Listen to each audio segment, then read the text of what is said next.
Red light, green light, red light, green light, red light, green light, red light, green light, red light. Well, it's that time. It's the summer period, so it's a nice period of time for the Scottish people, as I always say. But with us today on another episode of the Soul Sessions, he is, of course, your Square One Academy champion, Denzel Mack. Welcome. Hello, thank you for having me. Very happy to be here. Hey, it's an absolute pleasure, Denzel. But of course, as I say with every guest has a story, and every story has a beginning. Denzel, how did your story begin as a wrestling fan?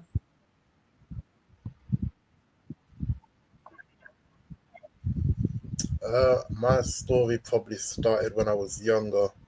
My brother and cousins had all the games on Xbox, GameCube, I think it was back in the day. And then I just eventually I got my own PlayStation 2, and then I just started playing all the old ones, SmackDown was 2006, 7, and then every year on from that I just got every single game. And then I started to see that it was on TV as well, and then I was watching old when we had the big SmackDown 6 era, I was watching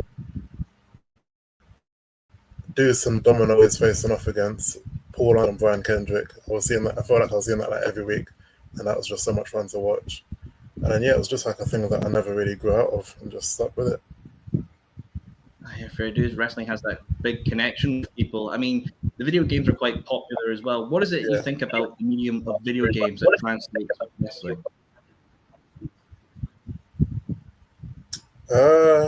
For me, it was something I always knew I was going to do, but at the time, the games was the closest that I could get to being able to do it. So I was always making a new character, and then just doing little different storylines on the universe mode and stuff like that.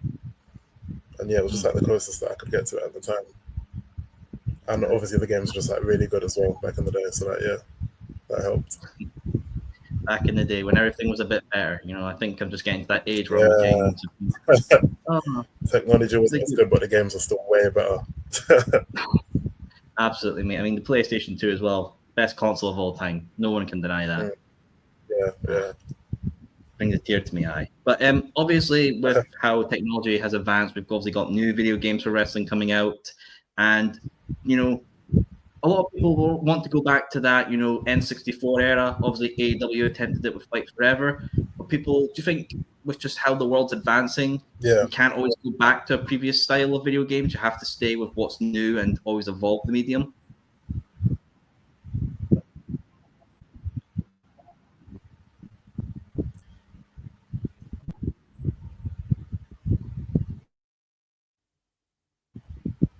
Yes, I had Fight Forever. I got it for my birthday, the year it came out, I think. And you could kind of see what they were trying to do with making it kind of similar to the old games and stuff, kind of like an arcadey type of game. But it still wasn't. I don't know if it's maybe just because we had all the other WWE ones that we were more used to and stuff. It's just weird trying to take it back to where it was with the type of technology we got now. It just wasn't it just didn't hit the same for me. There was some really fun game modes on it, but it just wasn't the same for me. No, maybe it's just the nostalgia type of thing. Just wasn't as good the second time out, but yeah. No, I hear you there, bud. I hear you there. Obviously, I'd love to know your story of actually, becoming a part of the wrestling scene itself here in the United Kingdom. How did that come about? Like I said, it was something I always knew that I was going to do. And then it was more just a case of when and where will I actually start. And then I think it was about 2 years ago, a little over 2 years ago, I was searching up schools, and then I'd seen a fairly newish one had opened up, Play Fight, just about 20-minute drive from me. So that's sort of where my journey began.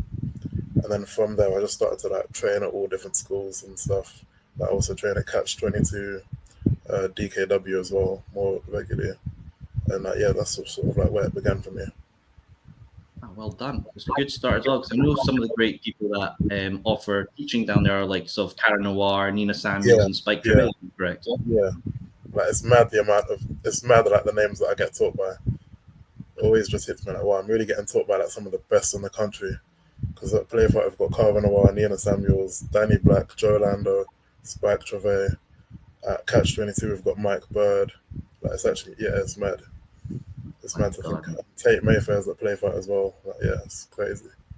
Oh, Tate's a good lad. I've had him on the show in the past, and he's always a bit of a character, but Tate is his greatness, as he says. But I'd love to know from one of your coaches, was there a particular lesson that you learned or a particular quote that you've taken to heart? Spike Gervais says it all the time. Wrestling isn't about making people think that it's real. It's about making them forget that it's not. And yeah, that's just kind of like something you always try and go into with every match. It's like we all know what we're doing is like a work, but at the same time, you want to try and, for just a few minutes, make them forget that, and then just feel the emotion that you're trying to portray within the ring, and like tell that story, and just have them kind of forget about everything else for that time being. No, absolutely, pal. Wrestling is a medium of escapism. It allows you to enter a world of not saying make believe, but larger than life.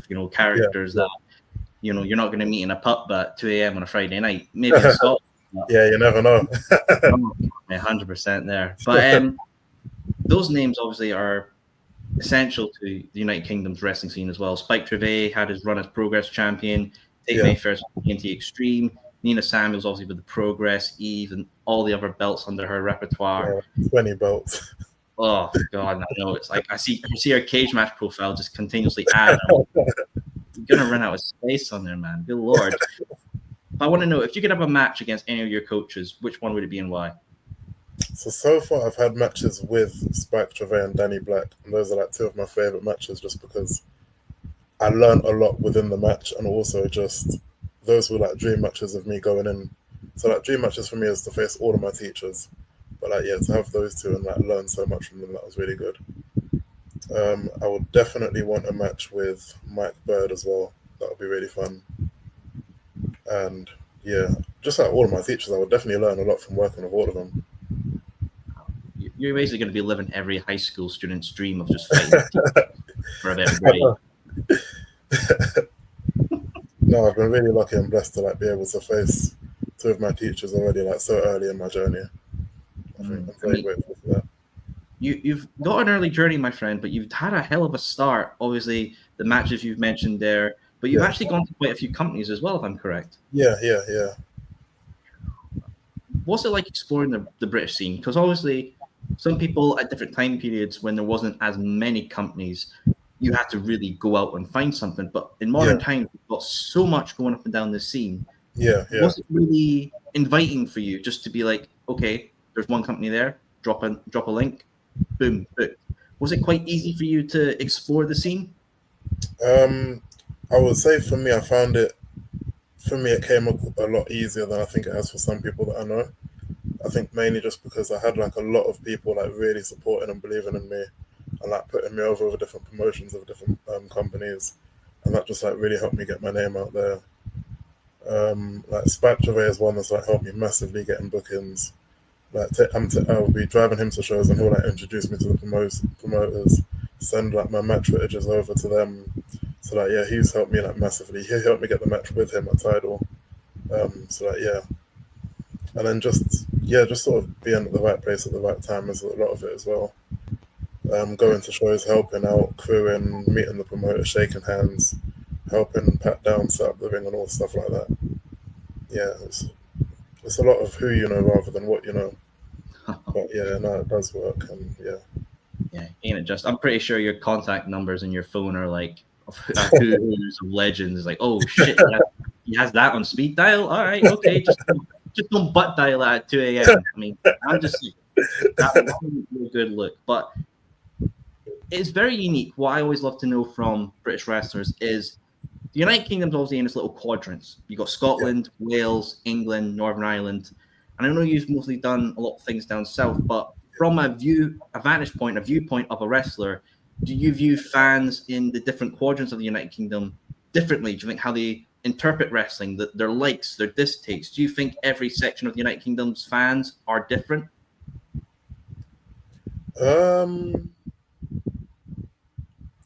I know over in Wales they've got like a really good fan base of like the talent that they have over there.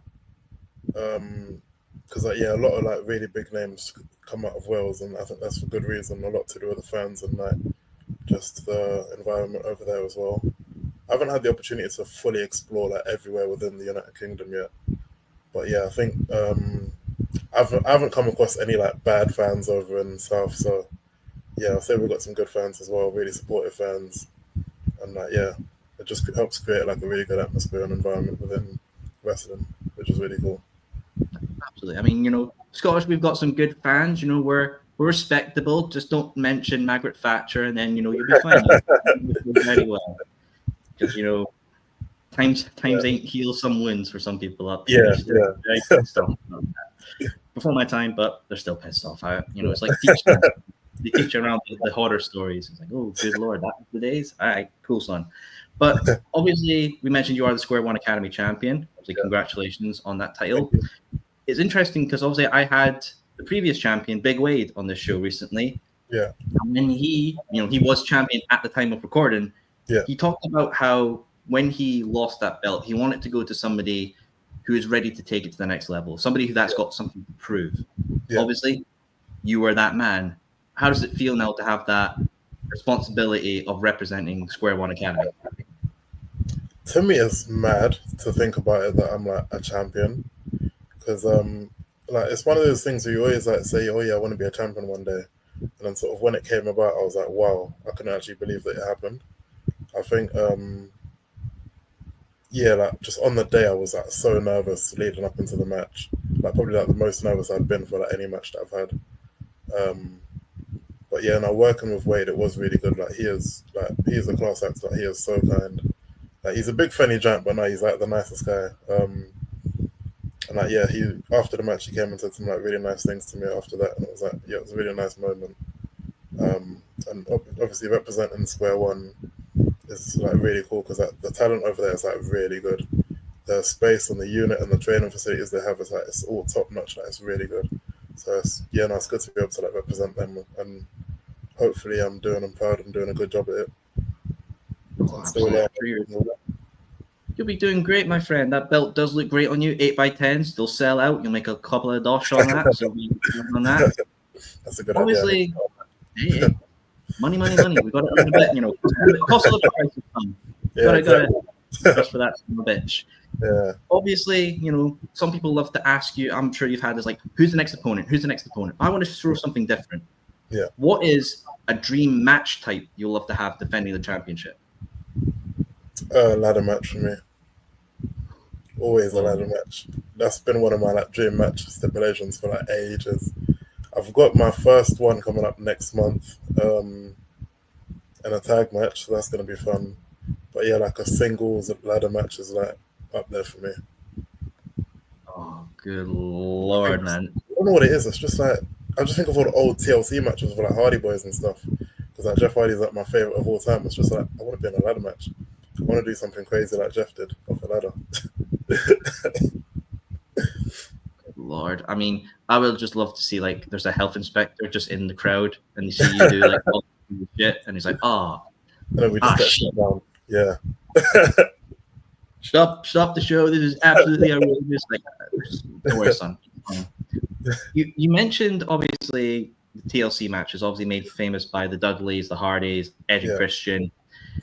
Speaking to the Hardys, obviously they're still going. They were recently TNA World Tag Team Champions. Yeah. A lot of people obviously want them to go back to WWE for that final run before entering the Hall of Fame. Yeah. I would love to know, Denzel, what do you think it would mean for you as a fan, the wrestling community, and wrestling as a whole to finally see the Hardys recognized and go into the WWE Hall of Fame? I definitely want to see him come back and do that because it will just be like a really big full circle moment. Because obviously that's where they like made the biggest name for themselves. That's where they became famous.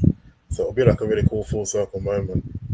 I remember when they returned in like 2017. I think at the time there was a lot of rumors going into it that they might return, but I don't know if I just wasn't following the rumors or whatever. But for me, it was like a complete shock. Like I did not expect it at all. I literally thought the New Day were just about to jump into the match because they came out with the gear and everything. And then I remember like when the music hit, I must have had like goosebumps or something. Like it was mad. I couldn't believe it. So yeah, no, that would be really cool for me to see him come back, go into the Hall of Fame, and like fully be recognized as like the greatest tag team of all time. Yeah, that would be really cool. Oh, absolutely. I'm sure it'd be plenty of fun matches with likes of Motor City Machine Gun, Fraxium, Street Profits. It'll be an absolute hell of a backs him. Yeah. Oh, the dream Yeah. matches is like Universal would come to life. The most annoying thing for me is. Oh, on you go, sorry. The most annoying thing for me is that the one tag match I want to see is like a fatal four-way between Hardy Boys, FTR, New Day, and who was the other team? Young Bucks. That's like one of the matches that I would really want to see. But because they're all in different companies, it's like, I don't know if it will ever happen now. But yeah, that's like one that I really want to see. I don't know. Maybe drop Triple H or Tony Khan an email. Just say please. Yeah, I'll get on that after this. Yeah. Yeah, just tell them to stop booking all their shows on the same weekend. Hey Trips, can you do something for me? Yeah. Please, I'll buy more merch for you. I'll give you the biggest gate I can. Just do this one thing for me, bud. And speaking on tag teams, you obviously mentioned FTR and the Young Bucks, or the EW founding fathers, as they like to be referred as in this day and age. Great tag teams all around, and obviously in All Elite Wrestling itself, you've got people like the Hurt Syndicate, Bobby Lashley and Shelton Benjamin. Yeah. And holy shit, are they on a run? Yeah.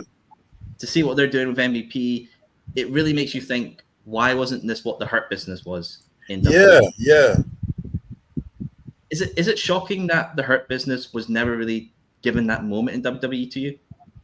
Yeah, like they had a really good run for the time that they had. It was just like a surprise when it came to an end. And that when they had the opportunity to do it again, they just didn't pull the trigger and actually do it. So that's like, it was really disappointing for me to see Cedric Alexander like get released from WWE because he's one of my favorites. But at the same time, I'm really hoping that he does go to AEW to like continue it over there because they seem to be getting like the spotlight and everything over there. So absolutely. I mean, I know they have MJF right now, and you know, every time I see MJF with the Hurt Syndicate, it reminds me when I'm out with my Fijian friends. I feel like I'm just like there as an odd one out. I mean, hey, if it works, it works. But do you feel like there is that moment where it's going to come where Cedric will join and they'll kick MJF out? I think so because he's posted some stuff online about it. I'm really hoping it does happen. Yeah, I know his like wife had some issues there, so that's the only thing that's like the only reason that it could not happen. But I'm really hoping it does. Yeah, hey, never say never in wrestling. You know, CM Punk can return to WWE. Yeah, that one really shocked me as well. Yeah, after you saw the bottom third come up and then you just hear the scratch of the song. Yeah. Yeah, I woke up at 6 a.m., saw that on Reddit, turned off and went back to sleep. I was like, I wouldn't be able to go back to sleep after that. No, I slept with hatred. I was like, for this shit. Not a CM Punk fan. No, I was there at all in when he choked out Jack Perry, and I was like, oh, everyone's just on their phones waiting for Meltzer to say something. I was like, oh, boo, you bastards. I traveled 8 hours down by train. I ain't dealing with your shit that's going on your phone. Fuck yous. But obviously, All Elite Wrestling are coming back to the UK this year. Forbidden Door. Yeah. Obviously, they've got a show up in Scotland, Glasgow. Hey, suck it. Everyone else, I'm not traveling. But obviously, we see with AEW that sometimes they like to bring out, talent that are local onto shows. They brought in Nino Samuels and Kid Lycos too last year, as well as Michael Oku. Yeah. I want to know, Denzel, is there a particular person you'd like to see maybe appear on Forbidden Door or even Dynamite or Collision? Is that from within the UK? Definitely Michael Oku. He definitely deserves to be up there on that platform. Carver Noir, definitely. 100%. He massively deserves to be on that platform. And just so that people to see that how good he really is and everything. That would be really cool to see. Absolutely. I mean, I would just love to see all the Americans watching being like, why the fuck is Swan Lake playing? What's going on here? Like, ta-da, British wrestling. No, like, what the fuck are you on? British wrestling. Sorry. I think it does speak to the caliber of British wrestlers. You've got Will Ospreay, you've got Drew McIntyre, you've got Nigel McGuinness, you've got man like Derice, you've got Cara Noir, Michael Oku, James Ellis, Subcultures. The talent of UK is so brilliant and vast. What is it you think about the UK environment, Denzel, that creates these brilliant professional wrestlers? I think the fans help massively. because the love and like reaction that you get from fans, it's like you see it on when WWE came and did like the UK tour. Like they were like way louder than and like way more into it than like the American fans seem to be. I don't know if it's because like wrestling over there is just more common, or maybe more common, or just I don't know if they take it for granted or whatever. But like over here, it's like it's massive. Like the fans love it, they react to it so well. They really buy into it and like give you all the emotion and everything that you need and want. I think like the fans just play like a massive part in it, and also just like the style of wrestling that we do here is like very different, but also it's less commonly seen because I guess you see WWE on TV like all the time. You've been seeing it for years. You might get a bit tired of the same old type of thing. But over here, it's like a whole different thing. There's so many different styles and combinations that just make it a lot more unique, I think. Yeah. Every match on the card feels different here, I think. Oh, beauty and variety. I always like to say professional wrestling, especially UK wrestling, is like a pick and mix. You get to put what you like in your bag. Yeah. You want licorice in your bag, I will judge you, but you can put it in your bag. It's the amazing variety of it as well. And, you know, I have to also get your thoughts on something big that happened in the wrestling world this year is WrestleMania was canceled in New Orleans. Even though The Rock said so, it was like the DC universe. He killed it, and it was like, no, not happening. And now nobody knows where it's happening. Yeah. I want 2 thoughts on this question. Is the first one, just your thoughts on that element of WrestleMania itself can just be cancelled like that, and people are like, well, I bought tickets, I lights, I bought all this, I bought hotels.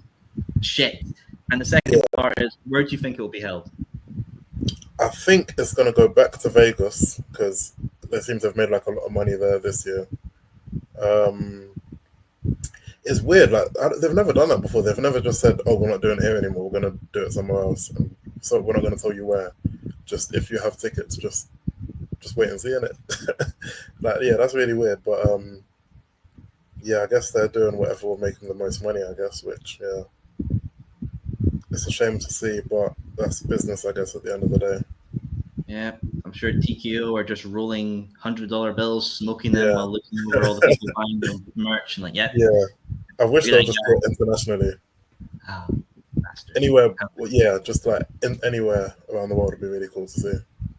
I know everyone's about London, but I don't know. I don't know if that's going to happen anytime soon. We can't afford to fix our roads. I don't think we can afford WrestleMania. See all the potholes we got. We can't do WrestleMania. Our budget ain't the best, sadly. But going back to Las Vegas and potentially being a permanent resident for WrestleMania, something like, you know, that big attraction to tourism, the big thing, and make Las Vegas the WrestleMania city. Yeah. Do you think long term that's a beneficial thing? Because it's something like, you know, it's like Disney World. You always go down to Florida for specifically that. Yeah. Or do you think having WrestleMania in one permanent location will dilute it over time? 100%, yeah. Because it's going to become like a thing like that the same fans are going to be seeing the same show every year. Like, it's not going to be like a whole unique type of thing. I know obviously like a lot of people like travel from all around the world to go there, but if the majority of the fans are all just the same Las Vegas residents, like, they're not going to react to it the same way that a newer crowd would react to it. Because like WrestleMania is like this type of spectacle that everyone gets to experience, but not that many people can be able to if it's just in the same city every year. I feel like it would take away from like the it factor about it. Yeah, I mean, you know, if you go to a steakhouse every time and order the same thing, you know, it's going to dilute over time. Yeah, exactly. I like a good steak, but I have limitations. I need to to stop. That's why I'm switching to Diet Coke from beer, because my liver's like on 2% efficiency. It's just the craziest world of wrestling that we're living in right now. And we did touch upon it earlier about this counter programming between WWE and AEW. You know, AEW pick all their shows, and then WWE are like, well, we're doing this. We're going to do 2 on that same day now. Yeah. Do you really think some people are like, it's just coincidence? Or do you actually think like there is this war going on, shall we say? I definitely don't think it's a coincidence. I think I saw it on Twitter like last night, and I actually believe it now. Triple H is just salty that they beat him that they beat like Black and Gold NXT. So now he's got all the control. He's just trying to like batter him any way he can. Because it's definitely not a coincidence at this point. It's like that kid that, you know, was getting bullied at school, went away for summer camp, came back buff, and now it's like, now they're just going to be the bully. Because what's it? AEW did Vegas for the first couple of years for All In, I think it was, and now that suddenly they just can't keep a WrestleMania out of Las Vegas, it seems. They just want to take every city that they're in and just do their own thing. Oh, they're gonna conquer it all, and we're gonna have to sit back and watch Ticketmaster be a jackass and raise the prices. It's like the other day. I think AEW had Double or Nothing, and then WWE had Battleground, and then Saturday Night's Main Event. They actually just want them to have nothing on that weekend. Yeah, and it's all starts at 1 a.m. I sleep. I'm not nocturnal that anymore. I actually like to have a little bit of a lie down and a rest. Yeah. Oh God, our sleep schedules are going to be fucked. That's the worst thing. Taking more days off work on a Monday. Yeah, it's sorry, boss. Mondays can't do anymore. Yeah. Why? Reasons. Studying. Yeah, Triple H is a dick. Yeah, there's a Sunday night war going on. God, those are the times, man. That are really the times. Obviously, with WWE, they're on Netflix. They have this vast platform to showcase their products. Yeah. But obviously, not all of their products are on there. Some documentaries aren't on there. ECW, WCW, NXT UK. Yeah. For yourself, Denzel, is there any particular past product that you really like to see be on Netflix? More documentaries and just the archives of older matches. Because on Netflix, I don't think you can just search up a match that you want to see now. You've got to know specifically what show and pay-per-view or so on and hope that it's on there. That was the best thing about WWE Network. If I wanted to study a match or something, I'll just type it in and it was just there for me. So I hope that they somehow get some type of archive, specific WWE archive section on there. Because even when WWE Network first became a thing, I started watching the old Attitude Era, week after week on Raw of the Raws and SmackDowns and stuff. But it's going to be a bit harder to do now. Absolutely, man. I mean, technology, modern day, everything's you have to have a subscription service for this, that, and that. Just because people want money. I thought it was going to be a good thing on Netflix because I'm okay, I don't have to pay for WWE Network anymore. But no, it's just harder to find what I want now, so I'd rather just pay for it. Yeah, and then you have to deal with that stupid ding ding ding song every time it's the ad break. The ad break every 10 minutes into the show. And even when you're not watching it live, you're watching it the next day, you've still got to skip 3 minutes in to skip the ad. So annoying. Shit. That's just the worst thing going. Denzel, it's been a pleasure to have you here on the Soul Sessions because we're coming to the end of our time here. But I want final one question for you. The wrap up, the final one, the one that we'll put to bed, and then we can all rest and enjoy the rest of our lovely day here in the UK. Yeah. This UK system, we've always said, is so great and vast, and showcasing our wrestlers, our talent, is so beneficial because we then pass it down to the next generation. Yeah. For yourself, say 10 years, 5 years, even 15 years down the line, what's something you would love to leave behind for the UK wrestling scene? Just a load of different stories and great matches that people would refer to for years to come. And then also just in some small way try to bring more eyes onto British wrestling would be really cool. Because I think this is a platform that needs to be showcased even more than it already is. Because just the amount of hard work and talent that we have and the depth and variety, I think it all needs to be showcased a lot more. So if I can do that in any way, that would be really cool. Yeah, absolutely, man. I think you'll leave behind a great legacy. You'll leave behind amazing matches. Meltzer will cry every time you step into the ring. Hey, might as well get you as the face of Cage Match. Yeah, that's it. When you know you're the real deal, it's oh shit. Hey, I have faith in you, my friend, and I think you'll leave behind a great legacy because you're killing it right now. And of course, folks, if you love what you've heard from Denzel, I'll put a link to his Instagram down below. You can click it, follow him, see his journey as the Square One Academy champion. And when he kicks, Michael Oku or Will Ospreay's ass, you can say you're here. You got to see the start of that journny. Well, folks, as I say as a Scotsman, put your chairs away, finish up your pints, and thank you as always for tuning in for another episode of the Soul Sessions.